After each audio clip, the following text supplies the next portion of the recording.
Yan. So, welcome po mga master po sa ating panibagong episode ng ating RMA Board Exam Solve Problem Series. So, ngayon ay nasa pang-tatlong episode na tayo, no, ng ating series at kung saan po tayo po ay magsusolve ng mga problem katulad po ng mga lumabas sa mga nagdaan na RMA Board Exam ng mga nagdaang taon. Okay? So, sa mga ano lang sa atin po kung papanood lang natin yung mga video. So, yung ating episode 1 at yung episode 2 po natin ay nasa YouTube po. Uploaded na po sila. So, if gusto niyo pa pong makita kung ano yung mga problems na solve natin sa dalawang episode na ito, so you could just search po sa search button ng YouTube or sa link, no, nasa video description link, no, sa baba ng video ito, yung link ng itong dalawang video na ito. Okay? So, ito na po yung ating gagawin. Meron po tayong mga problems kaya ating ito-solve, no? Tapos, if gusto niyo pong mag-solve po sa iyong sarili din, so you could pause the video. Tapos, saka nyo na i-play yung part ng solution if sa tingin nyo na-solve nyo yung problem. Or pwede din po na tingnan nyo yung buong solution, no? Okay? So, let's start with the first question. Okay? So, a battery is charged at 15 amperes for 10 hours. If the voltage is 120 volts, so what is the charge cost at 1 peso per kilowatt hour? So, hinahanap to kung magkano po yung babayaran natin if yung charge po, no? Ang cost po ng charging is 1 peso per kilowatt hour. Okay? So, solution. Okay? And so, unang gagawin po natin is first, kunin natin yung mga given. So, we have 15 amperes for the current. Meron po tayong time, 10 hours. Tapos, yung voltage po natin is 120 volts. Okay? Tapos, yung cost po natin, no? So, yung cost per hour, that is 1 peso per hour. Okay? So, dito, sa dalawang ito, we need to find a way. Kailangan natin maghanap ng pamamaraan upang itong tatlong na to ay maging kilowatt hour, no? Kasi yung cost natin is per kilowatt hour. Yan. So, buuhin ko muna per kilowatt hour dapat to. Okay. So, unahin natin yung kilowatt. Okay. So, from the formula of power, okay, so power is equal to voltage times current. So, our voltage is 120. Tapos, yung current naman natin is 15 amperes. Okay, yan. So, let's use our calculator. So, we have 120 times 15. So, this will be equal to 1,800.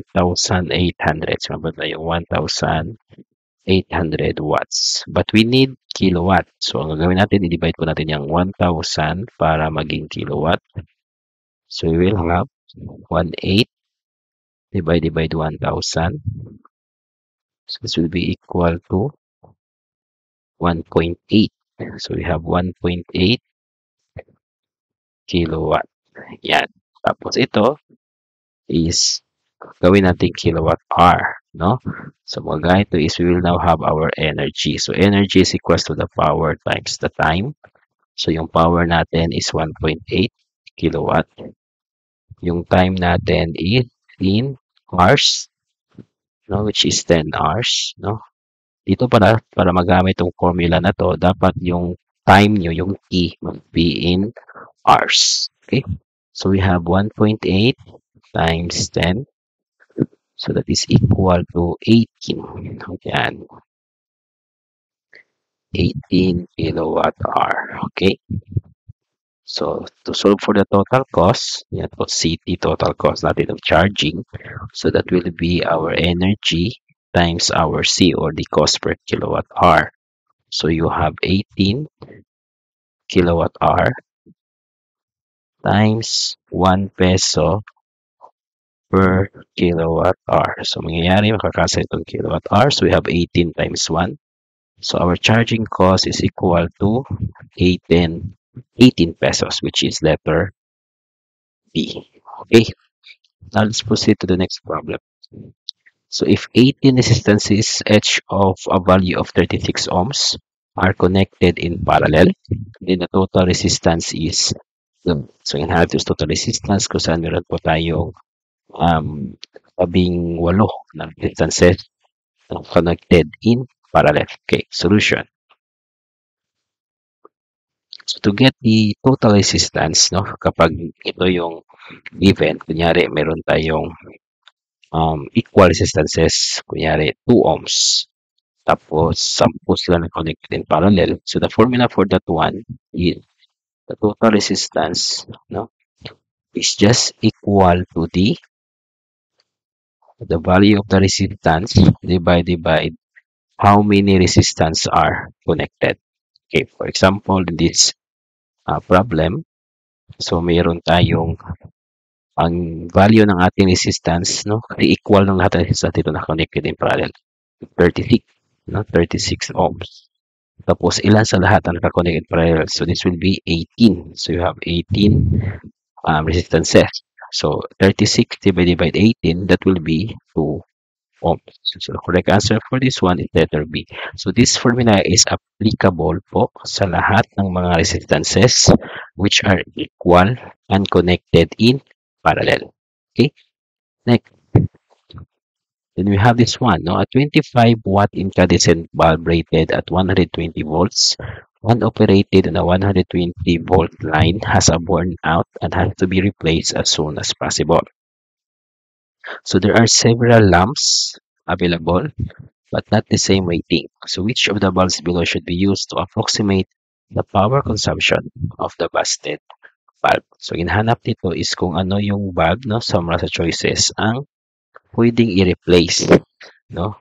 Okay, so unahin mo natin yung process of elimination. So our system voltage o yung voltahe natin is 120 volts. So meaning, itong letter A na kung saan yung kanyang voltage is 110, so hindi na to pwede. Kasi talagang magiging busted din to if ang bulb na 110 i-connect natin sa 120, no? So this one, the letter A natin is already not part of the solution or not part of the assets. So tatlo na yung pagpipilian natin. Okay. So, kapag sinabi natin incandescent bulb, so yung incandescent bulb may filament yan at yung filament niya may resistance, no? So, if we have a bulb, kahit different pa sila ng tawag doon, ng wattage at voltage, as long as it has the same resistance, it will have the same power consumption. So, ibig sabihin nito, kunin natin yung resistance ng bulb na ito, ng bulb na nag-burn out sa problem. Tapos, tingnan natin sa tatlo kung alin yung magiging equal. Kung ano yung equal sa resistance ng nasa problem, so yun yung magiging answer natin. Okay? So, solution. So, kunin muna natin yung resistance para sa na-burn out natin na bulb. So, formula for that one, no, kasi resistance natin, so R is equal to E squared over P. Okay, so for this one, our voltage is 120 volts squared divided by 25 watts. Okay, so we have 120 squared divided by 25. So this will be equal to 576 ohms. Okay, so ito yung hahanapin natin na magiging equal. Kung alin dito yung equal sa 576, yun na yung magiging sagot natin. So, unahin natin yung letter B. So, R for that one, still po same yung formula, E squared over P. So, yung voltage natin dito is 240 volts, no? So, that is squared divided by 100 watts. Okay, so using our calculator. Okay, so we have 240 squared divide 100. is equals to 576. So, meron na po tayong equal, no? Yung letter B. So, 100% sure po na yung sagot dito is letter B. If we want to check further, no? Na dito, subukan natin sagutan yung resistance for letter C. So, R is equals to E squared over P. This is 240 squared divide 50. Okay, so we have 240 squared divide 50. So this is equal to, so almost times 2 po, no? So 1,152 ohms. Okay, tapos yung sa isa naman, yung R natin, so is squared over P. So this will be 220 volts squared divide 75. Okay, so you have 220 squared divide 75. So it's equal to 645.33. So 645.33. Okay. So ang kapareho talaga niya is yung letter P. That will be our answer. Okay. Next question. So a resistor of 3 ohms is connected in parallel with one of two ohm resistances. If the combination is connected, no, in series, bakit naging S? Okay, in series with a 4 ohm resistor. So what is the equivalent resistance of the whole combination of 3 resistor? Okay, so the very first thing to do for this one, let's say this is a series parallel or combination of series parallel circuit, is we need to have the equivalent circuit. So i-draw po natin yung equivalent circuit. Okay, so solution tayo. Okay, so we draw first the equivalent circuit, no? So meron tayong 3 ohms, no? Okay, at 2 ohms which are connected in parallel. So this will be our, sabihin natin this will be our R1. So that is 3 ohms. So this will be our R2 which is 2 ohms. Yan.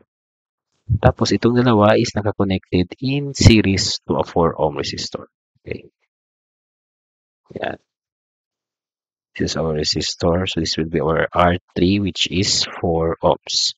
So inuuna po natin dito is the equivalent resistance. So first, to get the equivalent resistance, kukunin muna natin ito. So the equivalent resistance of these two resistors connected in parallel, so that will be RP. Okay. So RP is just equal to, so if you have two resistances connected in parallel, so that will just be R1 times R2 over R1 plus R2.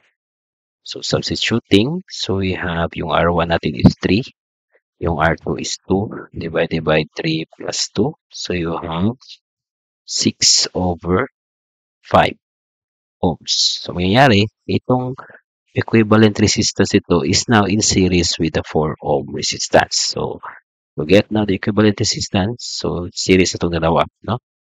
R3 plus RP. So we have 4 ohms plus 6 over 5 ohms. Okay. Calculating, we have 4 plus 6 over 5. No? So that is equal to 5.2. Okay, so 5.2 ohms, which is letter D. So yan po yung ating sagot. Okay, next. So what resistance must be connected in parallel with a 1 ohm resistance to give an equivalent resistance of 0.2 ohms? If you have watch po yung ating episode 2, so meron po kaparehong problem dito. So because problem is given po naman dito. So we need to solve this one kahit kapareho itong problem ito sa ating episode 2. Okay? So, pwede niyo pong i-watch yun, no? Iba lang po yung given, but still those type of problems came out sa mga previous po na board exam. Okay, solution. Okay, so first we need to draw the equivalent circuit. Okay, yan. So this will be 1 ohm. So our R2 is equals to 1 ohm. So hanapin natin yung R1. So the equivalent resistance is equal to 0.2 ohms. Dito sa baba, ilagay yung ano, RE is equals to 0.2 ohms. Okay. So for equivalent resistance, two resistors connected in parallel, that is just equals to R1, R2 over R1 plus R2. So ito yung manipulate natin.